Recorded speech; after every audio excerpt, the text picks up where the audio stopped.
Olá, aqui é Glaucia Mizuki do site dicashomeschooling.com. Hoje nós vamos conversar sobre como escolher o melhor método de ensino para a sua família. Primeiro, eu gostaria de agradecer ao convite ao pessoal do simpósio. Uma excelente iniciativa que vai com certeza poder ajudar todos os pais que estão iniciando nessa caminhada de homeschooling. Então, para nós entrarmos no nosso conteúdo da palestra de hoje, é interessante pensar sobre duas outras perguntas, que são os questionamentos que os pais mais fazem, são as dúvidas pedagógicas que comumente eu escuto. O que ensinar e como ensinar? Então, para responder essas perguntas, nós precisamos entender que responder esse questionamento é o mesmo que definir um currículo para trabalhar com o filho.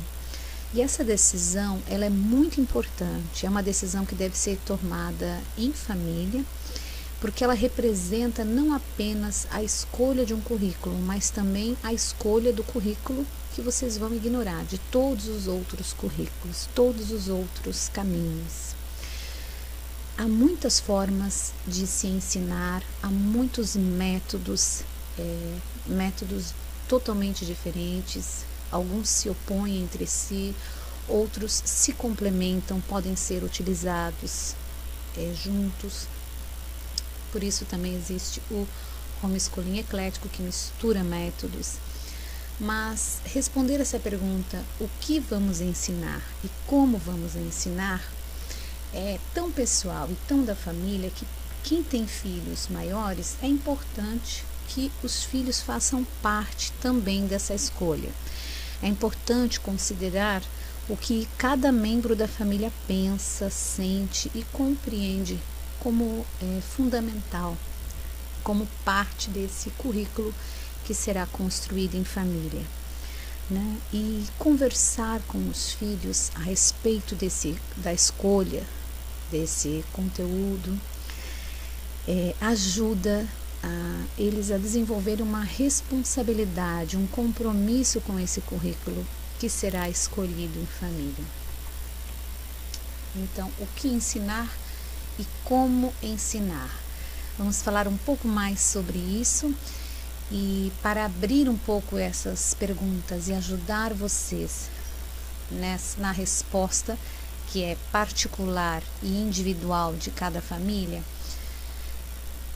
eu fiz um pequeno diagrama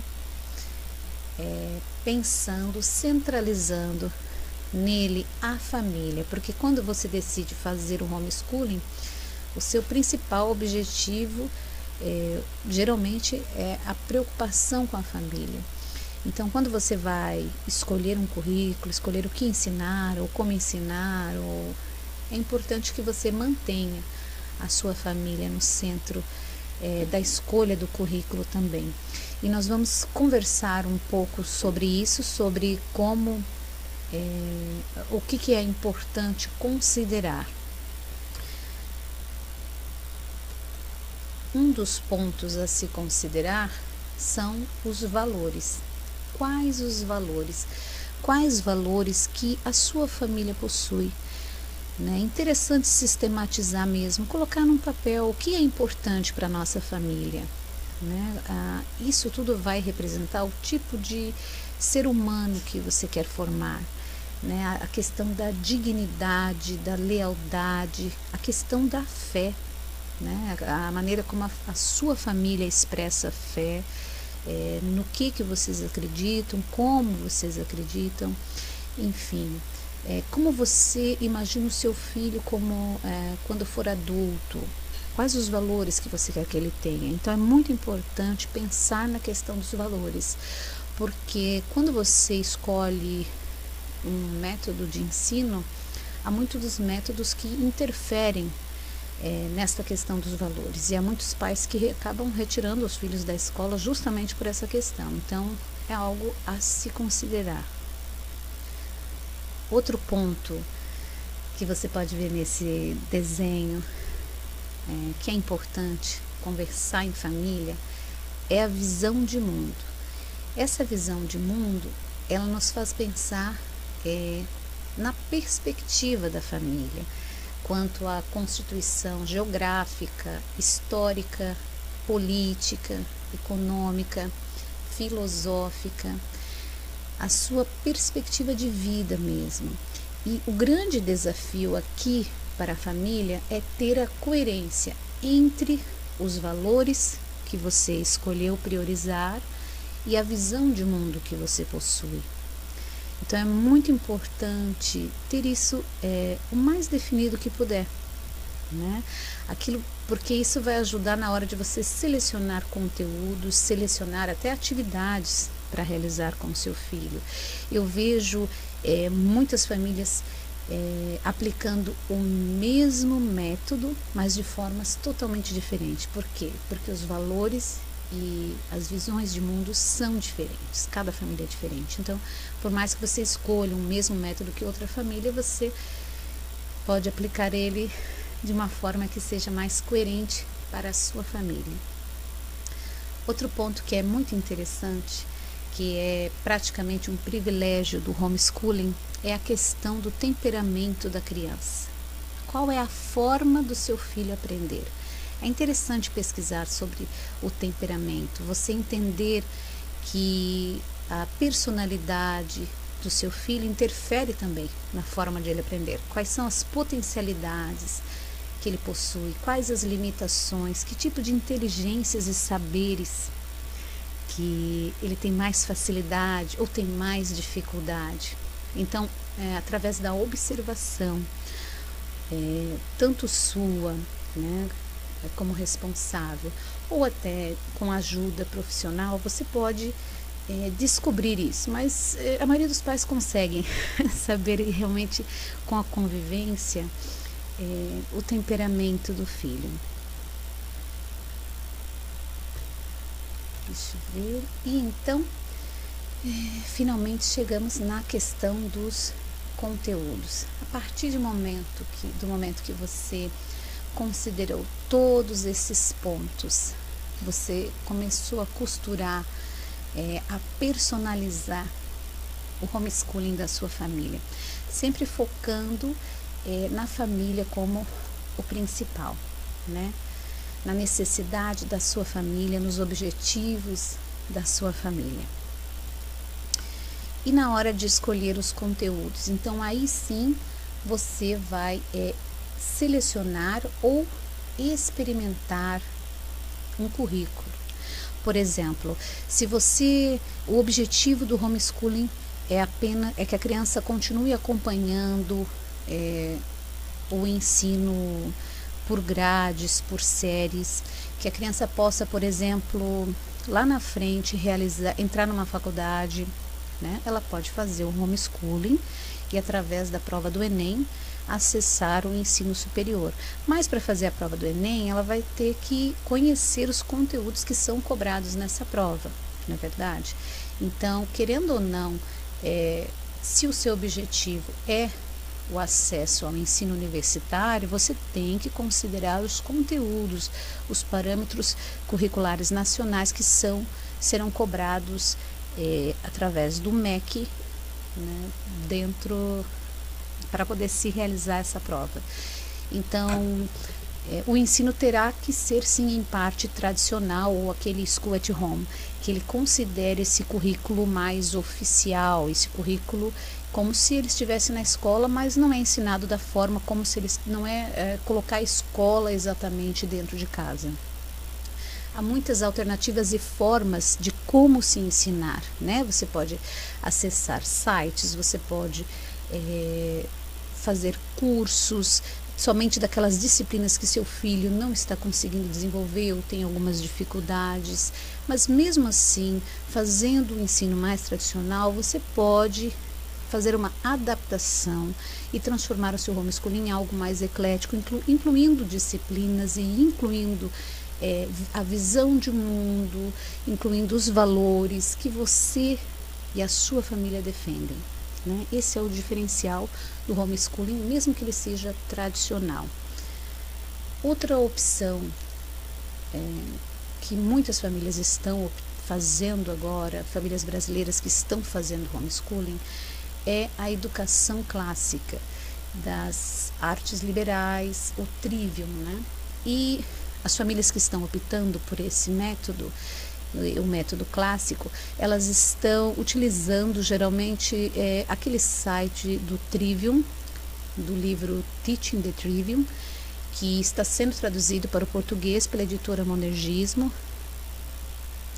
Deve ser lançado ano que vem, eu creio, ia ser lançado esse ano, mas ainda não foi, que divide o ensino em 3 partes, né? A gramática, dialética e retórica. Então, muitas famílias estão utilizando o ensino clássico, ele vai privilegiar a questão da linguagem, o desenvolvimento da linguagem, a expressão. Por mais que nessa primeira fase a criança memorize porções de literatura clássica, ela depois adiante, ela vai começar a aprender a argumentar, ela vai começar a aprender a usar a linguagem de forma persuasiva em debates, defendendo a sua opinião, tanto escrita como oralmente. Então, ensinar a criança a ter um raciocínio crítico, desenvolver esse raciocínio, né? Então, muitas famílias estão optando por esse tipo de educação. É um método que está adquirindo vários adeptos aqui no Brasil.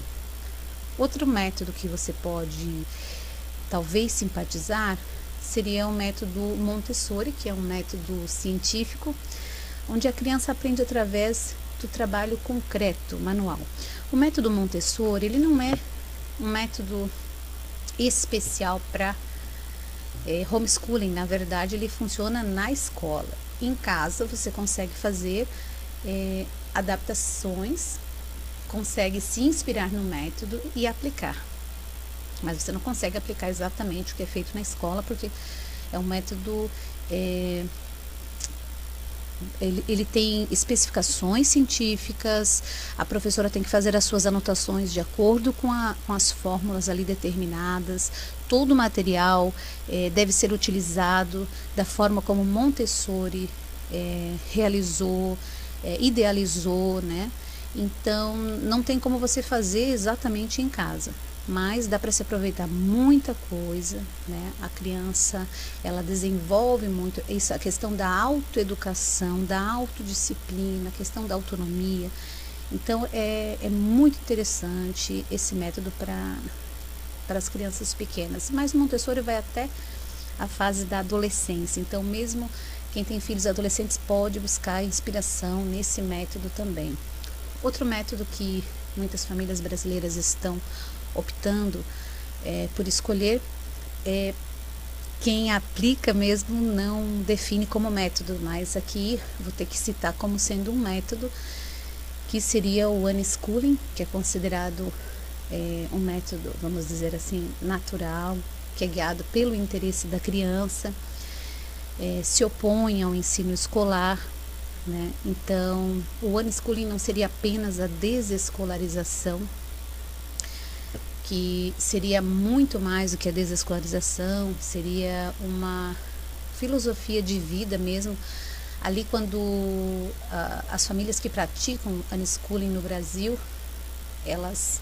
a questão da visão de mundo e dos valores faz com que elas optem por essa forma de educar, uma forma mais livre, mais guiada, deixando a criança guiar o próprio ensino. Então, dependendo do método que vocês quiserem aplicar dentro da casa de vocês, eu recomendo vocês pensarem nesses pontos que eu mencionei até agora, né, e conhecer famílias que estão já aplicando os métodos que vocês têm interesse. Então, se vocês têm interesse no método clássico, procurem entrar em contato com famílias que aplicam o método clássico, vejam como elas estão aplicando, conheçam essas famílias, né? Se apresentem, façam amizades, troquem experiências e vocês vão ver a forma como eles estão aplicando, conhecer os valores dessas famílias, a visão que essas famílias possuem, né? Ver aquilo que coincide ou aquilo que é diferente da sua família, e você vai poder adaptar esse método para você. Eu vejo assim, as famílias elas estão muito abertas para a troca, há grupos que se reúnem para estudar e se aprofundar nesses métodos diversos, né? Assim como também famílias que optam pelo ensino mais tradicional ou escolar. Quando você encontra uma família assim e conversa, eles têm uma lista de materiais para indicar, já citam livros e até materiais didáticos que estão utilizando, ou cursos na internet que os filhos adolescentes estão fazendo para se preparar. Então trocando experiências com essas famílias, você vai abrindo o seu leque, se aprofundando dentro dos conteúdos que você quer trabalhar com a sua família. Então, voltando na nossa pergunta, como escolher o melhor método de ensino?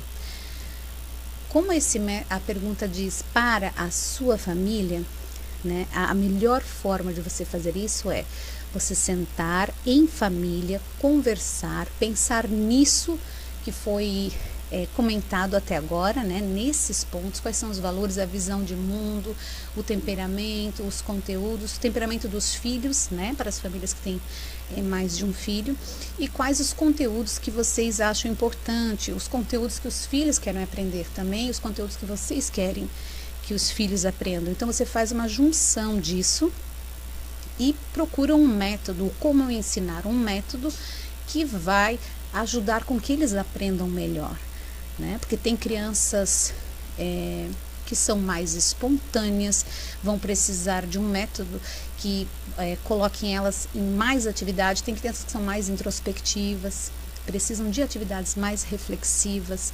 Então é interessante você considerar isso do temperamento, da personalidade da criança, porque a grande vantagem do homeschooling não é só flexibilizar o conteúdo, mas também a forma de ensinar, o como ensinar, né? Porque você pode pegar, por exemplo, um método que, entre aspas, dá liberdade de aprendizagem, mas aplicar ele de uma forma errada, de uma forma tradicional demais, e a criança não vai responder.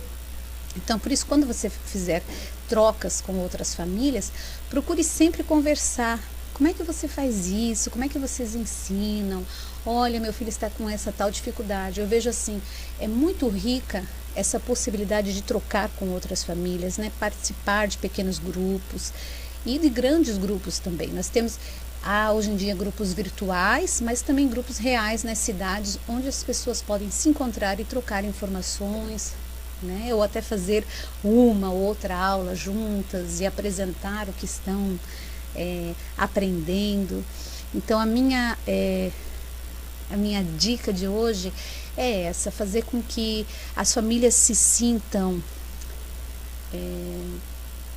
com liberdade, com interesse e com autonomia para desenvolver esse currículo, que não é complicado, não é um bicho de 7 cabeças.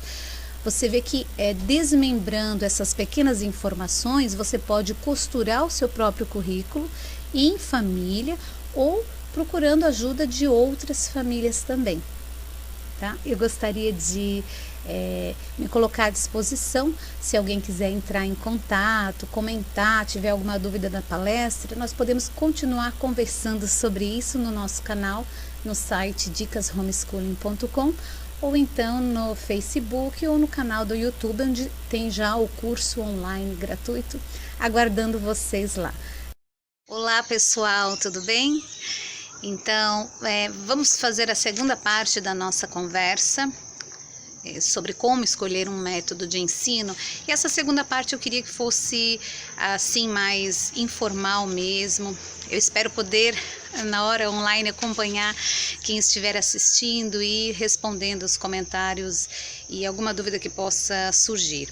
Mas eu acho interessante complementar e conversar sobre Para quem assistiu essa primeira parte e viu essas dicas mais técnicas de considerar a visão de mundo, de considerar o temperamento da criança e tudo isso, se você pensou sobre isso, né, ou vai pensar, manter em mente também que é importante você se aprofundar nesses métodos para você conhecer mais. Então eu citei alguns métodos ali, mas lá no curso online gratuito tem o link para a palestra da Global que eu dei, e nessa palestra eu falei de 7 métodos que são mais utilizados aqui no Brasil, com dicas de sites ou livros, né, materiais que você pode adquirir para aprender mais sobre os métodos. E eu sei que aqui também terão pessoas falando sobre os métodos e vocês vão poder se aprofundar mais. Então não vou entrar no mérito do método em si, mas de como escolher esse método, como a sua família faz para escolher esse método. Algumas dicas que eu anotei e que eu trabalho com as famílias também no coach, que são importantes para quem vai fazer o homeschooling, é ter a coesão familiar, né? O que seria isso? A família estar em comum acordo na hora de realizar o homeschooling. Lá no curso gratuito eu cito uma metáfora, a metáfora do navio, que a escola seria um grande navio e você, para fazer o homeschooling, tem que sair desse navio bem protegido, bem abrigado, teoricamente, se afastar dele em direção ao imenso mar de possibilidades da educação.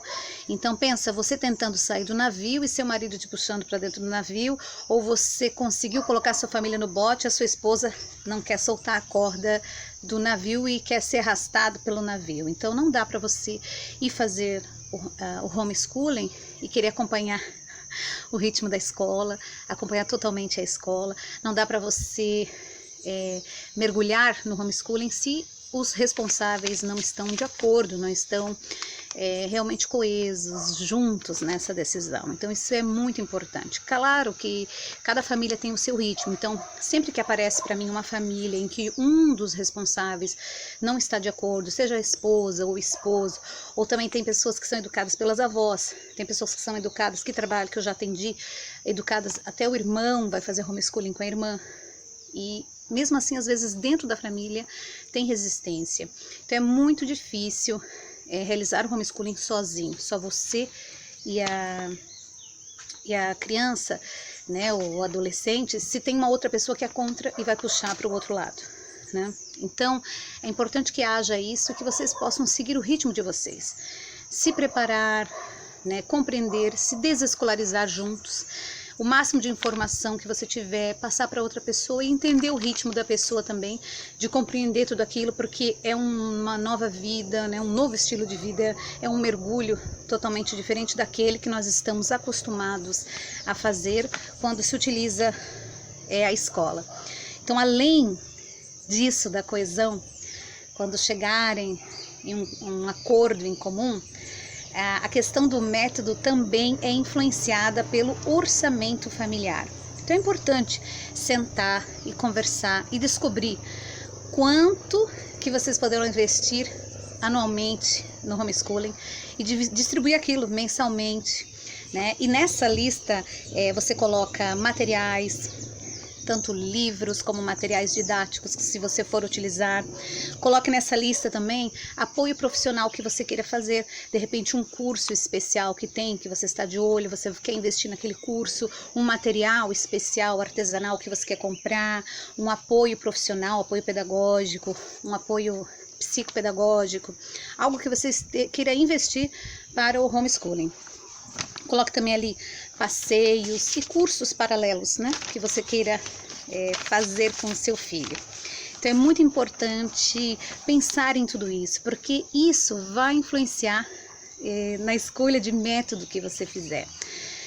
Eu vejo, tem famílias que me procuram e falam, olha, eu queria muito fazer um método clássico, né, mas você precisa investir tempo e investir dinheiro também, tanto para adquirir livros e se aprofundar mais nesse método, ou fazer um curso, ou contratar tutores naquelas disciplinas como latim, por exemplo, se você quer que o seu filho faça um curso de latim, ou até uma verba para adquirir livros. Você vai comprar muitos livros em sebos e até livros novos que estão sendo lançados, para quem quer utilizar esse método. É preciso sim reservar uma verba para o homeschooling. Ah, mas tem muita coisa gratuita, tem muita coisa boa? Sim, tem muita coisa boa. Precisa de tempo para pesquisar, para se dedicar, né, para trocar informações e trocar ideias com as outras famílias. E até eu recomendo, antes de você adquirir qualquer material, se você quer saber mais sobre aquele método, que você pesquise e busque tudo que há de gratuito, tudo que há de troca de experiências, para você experimentar, ver se você gosta e aí sim aplicar aquele método. Outra coisa que é muito importante na escolha do método, porque independente do método que você for fazer, no homeschooling há aqueles momentos de, ai, será que eu estou fazendo certo? Será que é isso mesmo? Porque aquela família obteve tal resultado, minha família não, né? As pessoas, elas estão sempre se comparando, cada uma no seu bote, mas querendo andar na mesma velocidade que os outros. Algumas famílias têm motores nos seus botes e saem, né, voando. Algumas têm uma lancha, né, e você ali com o seu remo, né, com a sua canoa, e pensando, poxa, por que aqui não flui da mesma forma? Porque você tem uma família diferente, cada integrante da sua família é diferente. O tempo que você empreende também na sua busca é diferente. O seu orçamento é diferente, né? Tudo é diferente. Então, são muitas variáveis para você, de repente, querer se desgastar e obter o mesmo resultado de outra família, que está empreendendo um outro tempo, está empreendendo outros recursos, né? E tem também talentos diferentes dentro da família. Então, por exemplo, eu vejo famílias que o ensino de música é maravilhoso, eu babo. Eu não sou nada musical, aqui em casa ninguém toca instrumento musical nenhum. E eu acho maravilhoso, nossos filhos já estão tocando, eu adoraria que meu filho soubesse um instrumento musical. Dentro do orçamento, tem como colocar ele, tem como ele aprender alguma coisa? Não, o que eu posso fazer dentro da minha limitação? Então eu faço o melhor que eu posso dentro da minha limitação. Né? Se ele estivesse na escola, ele teria acesso a isso? Não, só se eu pagasse também. Então veja, qual é o talento na sua família? Quais são os seus talentos? Quais os talentos do seu esposo, né? Veja aí da sua esposa, veja isso e traga isso para o homeschooling. Esse é o diferencial da família de vocês, né? O olhar de vocês, o diferencial de vocês. É muito angustiante ficar se comparando com as outras famílias. É muito bom trocar com as outras famílias para aprender, para realizar mesmo essa troca de experiências, né?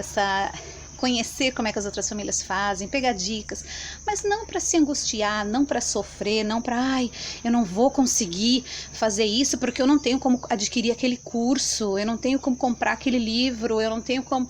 Se não der para fazer agora, tenta investir, ver se dá para fazer depois. Procura fazer as coisas dentro do limite de vocês, porque o homeschooling ele é construído a cada dia, né? Então, aquilo que você conseguir fazer de melhor no dia de hoje, faça no dia de hoje. Você pode planejar todo um ano de homeschooling, você pode ter um currículo pronto, mas você nunca vai poder planejar todos os imprevistos que vão acontecer naquele ano. A vida tem muitos imprevistos, muitas coisas que nós não podemos controlar. Então é fundamental que haja no planejamento do homeschooling, independente do método que você escolher, esse espaço para a vida, esse espaço para o imprevisto, para o não planejado. Uma coisa que eu falei naquele outro vídeo é sobre o temperamento do filho. Mas é importante os pais pensarem no seu próprio temperamento, porque muitos pais que têm um temperamento diferente dos filhos acabam querendo impor o seu ritmo ao filho. Então o pai é mais colérico, né, e o filho é mais fleumático. O pai é mais sanguíneo e o filho é mais melancólico. Então, assim, veja se o ritmo que você quer impor não é um ritmo que é mais fácil para você, porque eu vejo, independente do método que a pessoa escolhe, eu já via isso até em fala de pessoas que fazem unschooling. Ah, meu filho tem toda a liberdade para seguir o ritmo que eu acho que é certo, e não toda a liberdade para seguir seu próprio ritmo. Então, às vezes a pessoa quer colocar algo natural, mas esquece de perceber o ritmo da criança. Porque tem crianças que são mesmo mais introspectivas, mais analíticas, que precisam de uma rotina. A criança pede por uma rotina. Você vê que a criança está pedindo por uma rotina, mas o pai e a mãe não têm essa tendência a ter uma rotina, então acho que o filho também vai gostar de não ter a rotina. E o que nós devemos fazer é nos observar também, se nós não estamos impondo a nossa forma. Um outro ponto, que é algo que, como eu tenho um tempinho agora aqui nessa palestra, eu gostaria de falar que outro dia eu postei lá no meu Facebook uma frase que deu um pouco de polêmica, que é sobre a importância dos pais compreenderem que toda habilidade humana ela precisa de treinamento. Então existe hoje em dia essa coisa do bicho papão do treinamento. Ah, meu filho vai aprender a escrever, mas nossa, jamais vou colocar ele para fazer reta para cima, reta para baixo, jamais vou colocar ele para treinar esse tipo de coisa. Como se a escrita fosse, esse domínio do traço fosse algo que de forma mágica a criança vai dominar. Então ela pode aprender como se escreve uma letra, né? Mas é preciso treinar sim, é preciso realizar o movimento e fazer ele se tornar automático. É como aprender a dirigir, uma habilidade que ela vai fazer sem esforço. Se ela não fizer esse treino, ela vai conseguir escrever, só que não vai ter a mesma facilidade da criança que treinou. Ela vai estar pensando na letra enquanto escreve. E quando nós escrevemos, nós não pensamos na letra. Nós já pensamos naquilo, no pensamento, nós estamos no pensamento que está sendo expresso. Então, para evitar essa dificuldade da criança de pensar, agora o letra A, não, agora é para cima, agora é para baixo, agora a letra B, o que eu estava escrevendo mesmo? Então, coloca a criança a escrever a letra A, né? Você pode fazer isso de tantas formas, você não precisa fazer só com um papel e uma caneta, né? Você pode fazer isso na areia da praia, quando você vai brincar, você pode fazer isso com colagens, com areia, com o que quer que seja. Mas é importante, isso aí até causou uma certa polêmica, assim, hoje em dia as pessoas têm muito medo de falar em treinamento de habilidades motoras. Não sei porquê há esse preconceito todo, porque todo atleta precisa treinar suas habilidades motoras, né? E não deixa de ser uma habilidade que a escrita não deixa de ser uma habilidade que precisa ser desenvolvida. E outra coisa que eu anotei que é importante também nesse momento de escolher um método para trabalhar no homeschooling é você não perder o foco da sua motivação. Por que você escolheu fazer homeschooling, né? E por que você quer fazer esse método?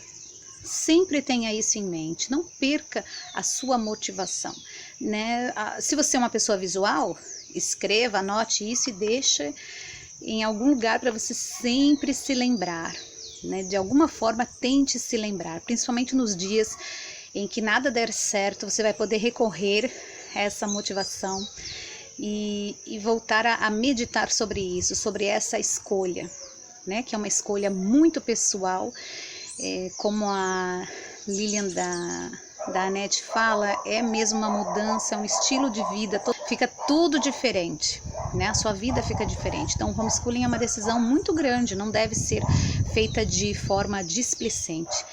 Eu espero, assim, de coração, que alguma dica, né, do vídeo, tanto essa parte que foi mais de esquemas para quem é mais visual, para quem gosta de esquemas visuais para compreender um pensamento, como nossa parte do bate-papo, para quem gosta mais de uma conversa na varanda, só faltou o chá, né?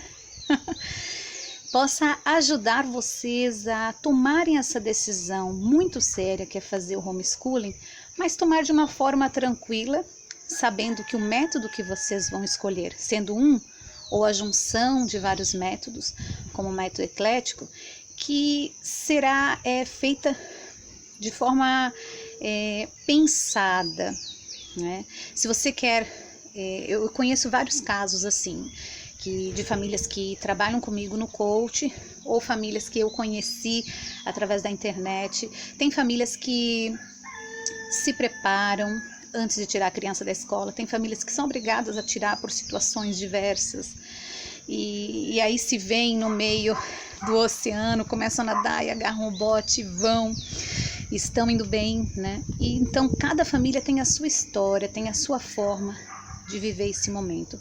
O principal é você não esquecer a sua motivação, por que você está fazendo homeschooling, e também saber que você não está só. Tem muitas famílias, né, centenas de famílias brasileiras que estão passando por situação semelhante da sua família. Então você não está só, entre em contato com outras famílias. Uma coisa que eu achei muito legal, que uma vez a Lilian falou: se não tem um grupo, se você conhece só mais uma família, vocês duas comecem um grupo. Queria deixar um grande abraço, muito obrigado novamente pelo convite. Até a próxima.